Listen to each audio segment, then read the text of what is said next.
Hey guys, Jack here from Nothing But Tech, and I just got in the iPhone SE, which is Apple's new iPhone. So this is the refresh basically to the iPhone 5S. So it is the new internals of the iPhone 6S in the iPhone 5S body, but I want to cover it a little bit more in depthly. So in today's video, I'm just going to be unboxing it and giving you guys my first impressions and a first look at the device. And then in a few weeks, I'll be doing a full review for you guys and letting you guys know if it's worth the buy. But yeah, let's get right into unboxing this. And I do also have the iPhone 5, which I'll be comparing it to, along with the 5 box and the 6X box. So we can take a look at the boxes quickly, but I'll definitely be comparing the actual phone to the iPhone 5 phone. Alright, let's get right into it.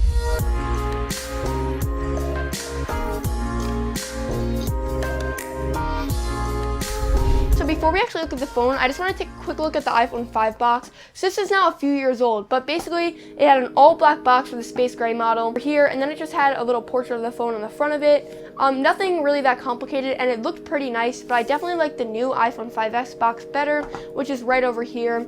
And the iPhone 5S box looks very similar to the iPhone 6X box, and I definitely like the look better that they're doing now than what they did previously. But aside from the boxes, let's get right into the actual phone.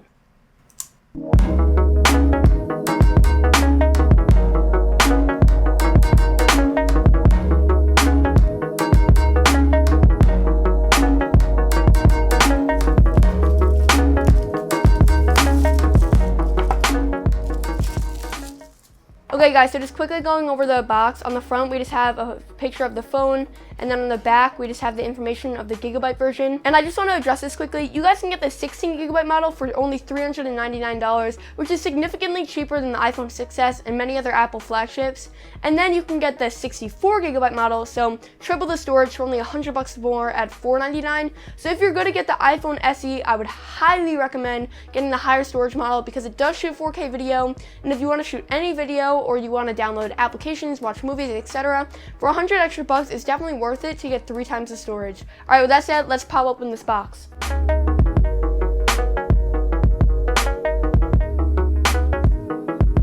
Okay, the phone looks pretty nice, but let's put it aside for a second and look at the other accessories.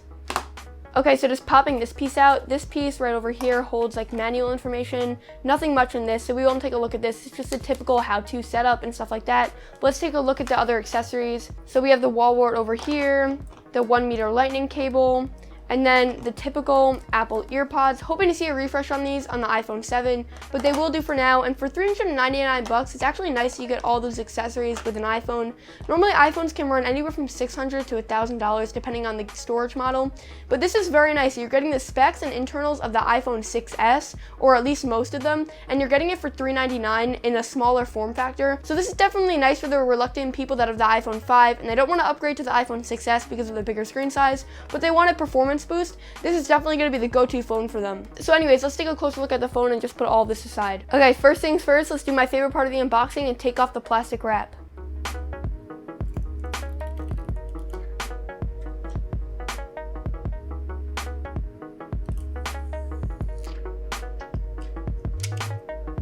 Okay, so upon first impressions, the phone feels almost identical to the iPhone 5. So let me just go grab my iPhone 5 and show it to you guys just for a quick comparison between just purely the looks of it. Okay guys, so this is my iPhone 5 over here, and then this is the new iPhone SE. And just quickly looking at them to see the differences, the iPhone SE has a much lighter tone on it in the terms of the space gray. This is a lot darker, and I definitely do like the darker tones. I'm hoping that they do go back to that in the future, or they offer a model that's a little bit darker and then also a lighter model. But it looks pretty much the same, and it's a nice two-tone design, chamfered edges on the side, pretty thick phone in today's standards, but it looks pretty nice. It has 4 inches on the front, and the only difference here, since this is an iPhone 5, it doesn't have the Touch ID sensor, whereas this one does over here. But otherwise, it's pretty similar aside from the color differences. They both don't have a protruding lens, which I really liked, and it's definitely a feature that I missed when upgrading to the iPhone 6 and 6S. But yeah, they look pretty much similar. But now let's take a closer look at just the iPhone SE. Okay guys, let's power it on and set it up.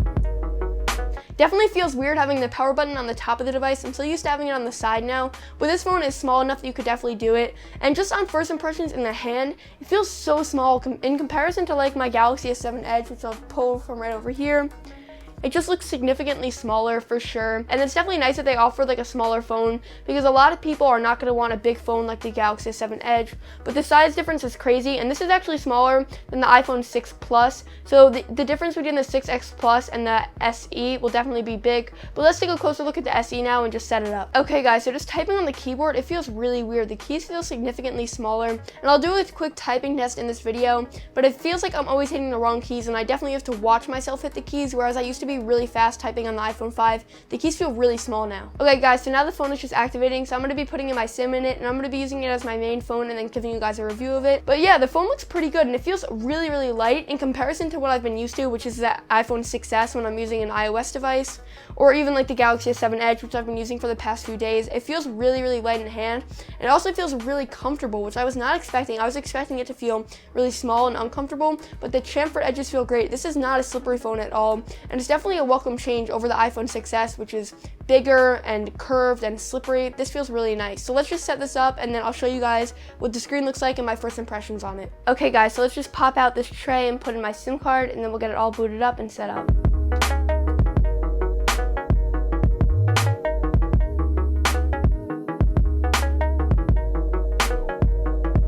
Okay guys, so I'm just going to finish setting this up and then I'll show it to you guys. Okay guys, I'm just going to quickly set up Touch ID. I don't believe that this is the new Touch ID sensor that was found in the iPhone 6S, but it still should be pretty fast. If I'm wrong about that, I'll have something on screen right now, but I'm pretty sure it's an older sensor. Okay, that did not feel as fast as the iPhone 6S, and I could just be playing tricks on myself right now, but I'm pretty sure that this is the older sensor, just because it took a little bit longer to set up, and I'm pretty sure that's what I heard, but you guys probably know if I left a note on the screen already, if it's the new one, but I'm pretty positive it's the old one. Okay guys, we're done, so let's just set up a quick passcode and then we'll get right into the phone. As I'm setting up my Apple ID, the keyboard feels really weird. It's like really close together. Even compared to other smaller phones that I've tested, this feels really small, and it's definitely going to be a huge adjustment using it over the next week. And I definitely like consuming media on my phone, so this is going to be a big adjustment for sure while watching content like Netflix or YouTube videos. And another bonus of the iPhone SE is that it does support Apple Pay. So that's pretty cool. I'm not going to set this up right now, but I will set it up later, and it's pretty cool that they did include that. Now it's prompting me to just set up Hey Siri, so I'll just do that really quickly. Hey Siri. Hey Siri. Hey Siri. Hey Siri, how's it today? Hey Siri, hey Siri. Okay guys, that was a pretty quick setup, and now we'll test it once the phone unlocks, but on my iPhone 6S, it works perfectly almost every time. Also guys, just like the iPhone 6S, just saying Hey Siri will make it go off without it needing to be in a charger, which is pretty nice, and definitely something that I would miss if I was on an iPhone 6, as I use it all the time. So it's pretty nice that they included it on the iPhone SE. Scrolling through here to test out performance, it feels really fast, and that's expected with the new A9 processor and the M9 coprocessor. It feels really fast, definitely no lag here or latency, but it also is a smaller screen, so there's not as many rows to fill with applications, which is something that I'm noticing right away. And I set this up as a new phone so I can really customize it, but yeah, I mean, it looks pretty nice. Just the one adjustment will definitely be the screen. But let's do a quick typing test by opening up notes. Okay guys, so we're gonna create a new, and I'm just gonna type, hey guys, it's Jacqueline here.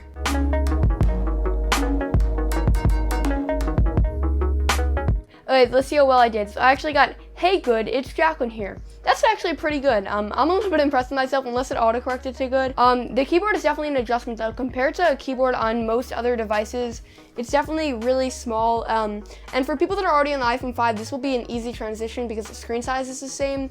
But for people that are coming from an iPhone 6S or a bigger device, this will definitely be an adjustment, and I don't really see why you would be coming from those devices. This is really for someone that wants a smartphone, that doesn't have a lot of money to spend, and they want a smaller phone, or this is for someone that's upgrading from an iPhone 5 or 5S.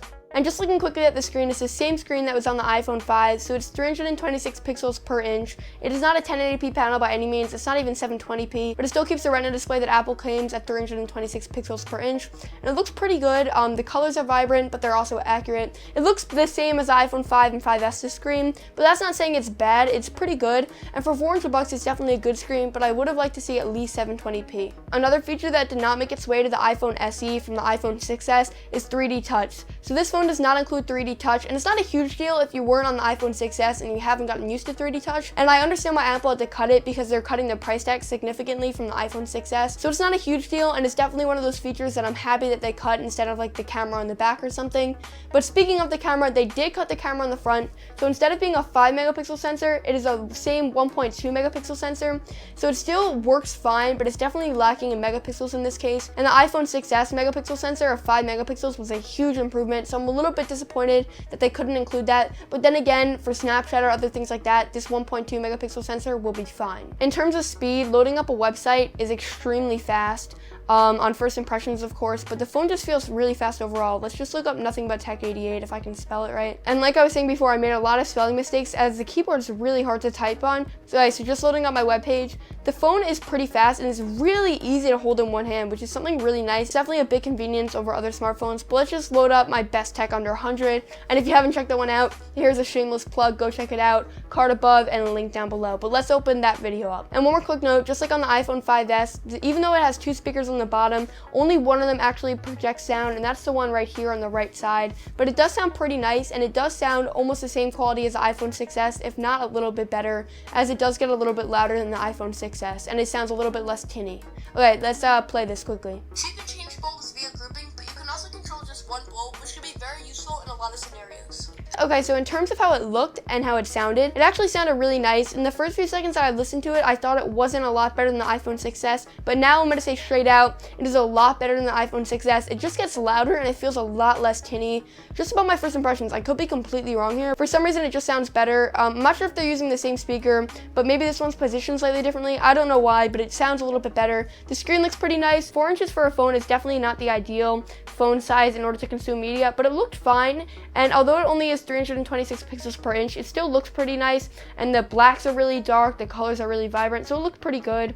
And I was overall pretty pleased with it. But let's pull up a 4K video like we normally do to test how good it actually looks, and then you can see this in comparison to the Galaxy S7 Edge if you watch my live unboxing of that. Link down below if you haven't, but you'll be able to compare the screens a little bit like that. And let's just take a quick look at this video, and this will be another quick sound test as you guys will be able to hear the sound in comparison to the Galaxy S7, how that sounded.